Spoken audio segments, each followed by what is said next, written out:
उस रात मेरा फोन लगातार वाइब्रेट हो रहा था, बिना कॉल आए, बिना नोटिफिकेशन के। स्क्रीन पर बस एक ही चीज चमक रही थी, अनसेंट मैसेज 0113 AM। मैंने सोचा कोई ग्लिच होगा, लेकिन जैसे ही मैंने फोन उठाया, चैट अपने आप खुल गई। एक अनजान नंबर, न नाम न डीपी, सिर्फ एक लाइन। अगर तुम ये पढ़ रहे हो तो तुम्हारे कमरे की लाइट अभी टिमटिमाई होगी। ठीक उसी पल मेरी ट्यूबलाइट झपकी और फिर स्थिर हो गई। मेरे सीने में जैसे किसी ने बर्फ रख दी। बाहर सड़क पर सन्नाटा था, न कुत्तों की आवाज, न किसी गाड़ी का शोर। फोन फिर वाइब्रेट हुआ। मैं तुम्हें वो कहानी भेज रहा हूं जिसे पुलिस ने बैन कर दिया था। नीचे एक ऑडियो फाइल थी, the story that police band. मैंने फाइल को खोलने से पहले ही दूसरा मैसेज आया, इसे आगे मत भेजना। जिसने भेजा वो बचा नहीं। मुझे लगा कोई डराने की कोशिश कर रहा है, फिर भी दिल तेजी से धड़क रहा था। मैंने अपने दोस्त पंकज को कॉल करने का सोचा, लेकिन नेटवर्क नहीं था। तभी मेरी बहन का मैसेज आया, भैया आपने मेरे कमरे का वीडियो क्यों भेजा? मैं घबरा गया। मैंने पूछा कौन सा वीडियो? उसने एक स्क्रीनशॉट भेजा, मेरे ही नंबर से भेजा गया वीडियो, उसके कमरे का। कैमरा उसके बिस्तर के सामने था और शीशे में एक काली परछाई खड़ी थी। मेरे हाथ कांपने लगे।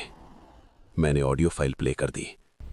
पहले कुछ सेकंड सिर्फ खरोंचने जैसी आवाज थी, फिर एक आदमी की धीमी आवाज, मेरा नाम अरुण है, मैं रिपोर्टर था।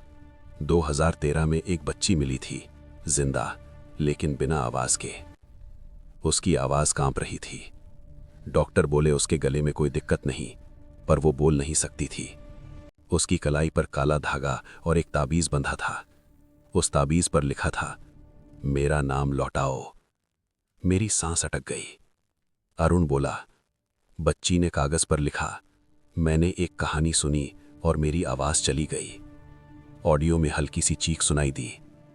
ऑटो वाले ने बताया, बच्ची अकेली नहीं थी, पीछे कोई और बैठा था। दिखता नहीं था, पर शीशे में नजर आता था।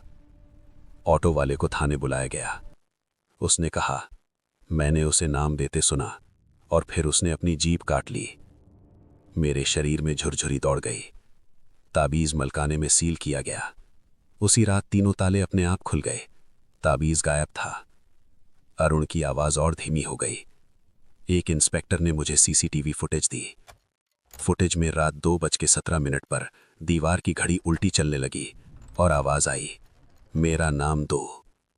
मैं मोबाइल कसकर पकड़ चुका था। दरवाजा बिना किसी हाथ के खुला।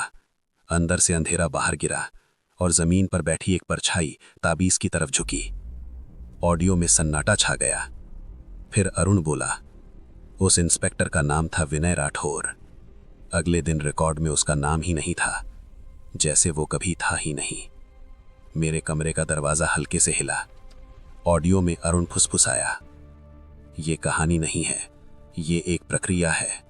जो इसे सुनता है उसकी पहचान निकल जाती है और कोई और उसे पहन लेता है। मेरे हाथ पसीने से भीग चुके थे। पहले बच्चों की आवाज ली गई, फिर चेहरा, फिर यादें, अब नाम। मेरे दरवाजे में क्लिक की आवाज आई। ताला अंदर से लग गया।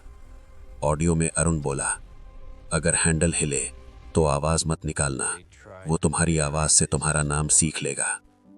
मेरी सांसें रुक गईं। फोन पर एक बटन चमक रहा था, कंटिन्यू।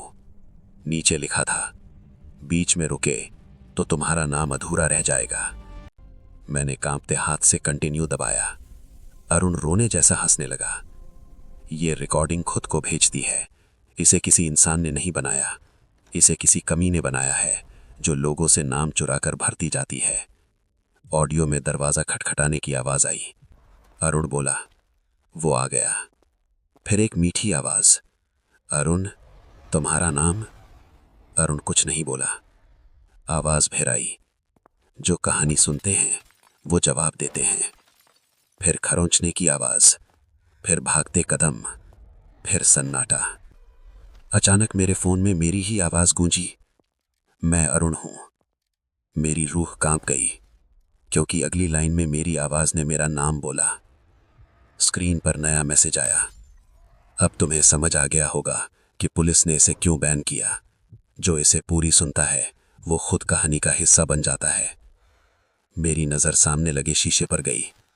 शीशे में मेरा चेहरा था, लेकिन वो मुस्कुरा रहा था और मैंने मुस्कुराया ही नहीं था। मेरे कान के पास किसी ने फुसफुसाया, अब बताओ तुम्हारा नाम क्या है।